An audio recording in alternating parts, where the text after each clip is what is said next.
जय सिया राम। आप सुन रहे हैं कैपिटल रेडियो अयोध्या। मैं हूं भावना राय और मैं हूं वात्सल्य राय। सभी सुनने वालों को जय सिया राम। कैपिटल रेडियो अयोध्या में आप लगातार सुन रहे हैं रामायण की कहानियाँ। रामायण का अर्थ है राम का अयन, यानी भगवान श्री राम की यात्रा। ये वो यात्रा पथ है जिस पर बढ़ते हुए राजकुमार राम मर्यादा पुरुषोत्तम भगवान हो गए। पिछले एपिसोड में हमने आपको कथा सुनाई कि भगवान राम को भवन पहुँचे और रानी कैकेयी से राजा दशरथ के बेसुध होने के बारे में प्रश्न किया।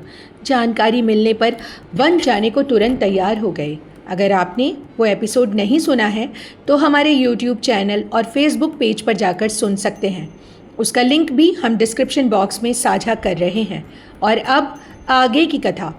गोस्वामी तुलसीदास जी महाराज कहते हैं, गई मूर्छा रामहि सुमर नृप फिर करवट लीन। भगवान राम रानी कैकेयी से वार्तालाप कर रहे थे, तभी राजा दशरथ की मूर्छा दूर हुई। राम राम कहते हुए उन्होंने करवट ली। मंत्री सुमंत्र ने उन्हें बताया कि हे राजन, श्री राम पधारे हैं। राजा दशरथ ने धीमे धीमे आंखें खोली। सुमंत्र ने उन्हें सहारा देकर बिठाया। राजा दशरथ ने देखा कि भगवान राम ने उनके चरणों पर अपना मस्तक रखा है। उन्होंने प्रेम से श्री राम जी को अपने गले से लगा लिया। वो भगवान राम को एकटक देखने लगे। उनकी आंखों से आंसुओं की नदी फूट पड़ी।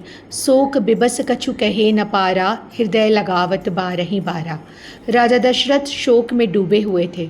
उनसे कुछ कहा ही नहीं जा रहा था, बस वो बार बार भगवान राम को गले से लगा रहे थे। वो बार बार विधाता से प्रार्थना करते जा रहे थे, जेहि रघुनाथ न कानन जाहि। एक ही प्रार्थना है, प्रभु ब्रह्मा जी ऐसा कुछ कीजिए कि श्री रघुनाथ जी को वन ना जाना पड़े। सुमरि मही सही कहि नेओरी, बिनती सुनहु सदाशिव मोरी। आशुतोष तुम अवधर दानी, आरती हरहु दीन जनु जानी। फिर राजा दशरथ ने महादेव जी का स्मरण किया। उनसे प्रार्थना करने लगे, हे सदाशिव आप मेरी विनती सुनिए। आप आशुतोष यानी शीघ्र प्रसन्न होने वाले हैं। आप अवधरदानी यानी मुँह मांगा फल देने वाले हैं। हे प्रभु आप मुझे दीन मानते हुए मुझ पर कृपा कीजिए, मेरे दुख दूर कीजिए। राजा दशरथ ने कहा, तुम प्रेरक सबके हृदय, सोमति राम ही देहु। बचन मोर तज रहहि घर, परिहर सील स्नेहु। हे प्रभु हे महादेव, आप सबके हृदय में हैं, सबको प्रेरणा देते हैं। आप श्री राम को ऐसी मति दीजिए कि वो मेरे वचन को पूरा ना करें और घर पर ही रहें। हे प्रभु चाहे मेरे सभी यश नष्ट हो जाएं और मुझे अपयश ही मिले, नरक परऊँ बरु सुरपुर जाऊँ। चाहे मेरे हाथ से स्वर्ग फिसल जाए और मैं नरक में जाके गिरूं, मुझे चाहे जो भी दुख मिले मैं सहन कर लूँगा प्रभु, लेकिन लोचन ओट राम जन हो ही, लेकिन श्री राम जी मेरी आंखों से दूर ना हो। राजा दशरथ ये सब मन में सोच रहे थे, वो कुछ बोलते नहीं हैं। राजा दशरथ का मन पीपल के पत्ते की तरह डोल रहा था। भगवान राम देख रहे थे कि उनके पिता राजा दशरथ उनके लिए प्रेम से सरोबार हैं। उनके मन में अनुमान लगाया कि माँ फिर से कुछ कहने जा रही हैं। इस बीच भगवान राम ने पिता से कहा, तात कहूँ कछु करूँ ढिठाई, अनुचित क्षमब जनी लरिकाई।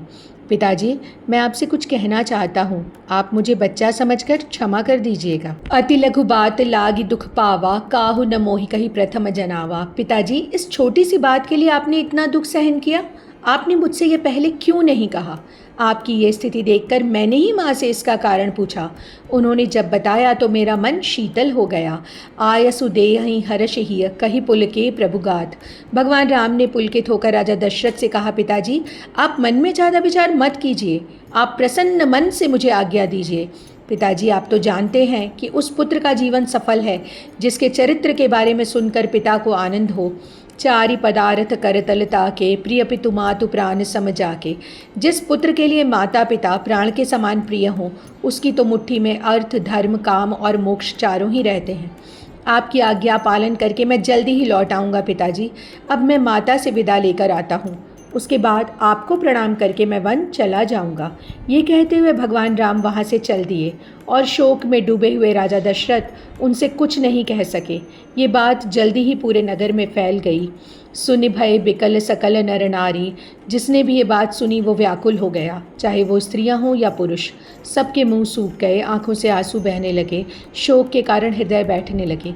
कहाँ भगवान राम के राजतिलक की तैयारी थी, हर तरफ आनंद ही आनंद था। और अब मनहु करुण रस कटकई, उतरी अवध बजाई। करुण रस की सेना डंका बजाकर अवध में उतर आई हो। नगर के लोग सोच रहे थे सारी बातें तो बन गई थीं, सब संयोग अनुकूल ही थे, फिर विधाता ने बात क्यों ही बिगाड़ दी। जहाँ तहाँ देहि कैकई गारी। लोग रानी कैकई को अपशब्द कहने से भी संकोच नहीं कह रहे थे। वो कह रहे थे कि वो जाने क्यों अमृत फेंक कर जहर चखना चाहती हैं। जानी न जाई नारी गति भाई। कुछ लोग तो कह रहे थे स्त्रियों की चाल कैसी होगी ये कोई नहीं बता सकता। काह न पावुक जरिसक, कान समुद्र समाए, कान करे अबला प्रबल, केहि जग कालु न खाई। गोस्वामी तुलसीदास जी महाराज कहते हैं कि आग क्या नहीं जला सकती, समुद्र में क्या नहीं समा सकता, और अबला कहलाने वाली प्रबल स्त्रियां क्या नहीं कर सकती, और कौन ऐसा है जिसे काल खा नहीं सकता। कुछ लोग कह रहे थे राजा ने कैकई को वर देकर अच्छा नहीं किया। हालांकि कुछ सयाने लोग थे जो राजा को दोष नहीं देना चाहते थे। कुछ कहते थे कि इसमें भरत जी की भी रजामंदी है, तो कुछ चुप रहने को बेहतर समझ रहे थे। कुछ कह रहे थे कि भरत जी को तो भगवान राम प्राण से भी ज़्यादा प्रिय है। कुछ महिलाएं कैकई को सीख देने लगीं, अरे तुम तो कहती थी कि श्री राम मुझे भरत के समान प्रिय हैं, फिर उन्हें क्यों ही वन भेज रही हो। कबहु न कियहु सवती आरेसु, तुम तो कभी सौतिया डाह भी नहीं करती थी, फिर ऐसा क्यों ही कर रही हो। कुछ कह रही थीं क्या सीता जी भगवान राम का साथ छोड़ देंगी, लक्ष्मण जी क्या यहाँ रहेंगे, क्या भगवान राम के बिना राजा दशरथ जीवित रह पाएंगे, ये सोचो। अयोध्या उजड़ जाएगी रानी कैकई, क्रोध को छोड़ दो, चाहो तो भरत जी को युवराज बनवा दो, लेकिन भगवान राम को वन तो न भेजो। जो परिहास कीन कछु होई, कह दो ना कि तुम परिहास कर रही थी। सखिन सिखावन दीन, सुनत मधुर परिणाम हित, तेहि कछु कान न कीन, कुटिल प्रबोधि कुबरी। महिलाएं अच्छी बात सिखा रही थी, लेकिन कैकई जी पर तो मंथरा की बातों का असर था। उन्होंने कोई और बात सुनी ही नहीं। इस एपिसोड में इतना ही। अगले अंक में हम आपको सुनाएंगे आगे की कथा। कार्यक्रम को पसंद करने और शेयर करने के लिए हम आप सभी सुनने वालों के बहुत आभारी हैं।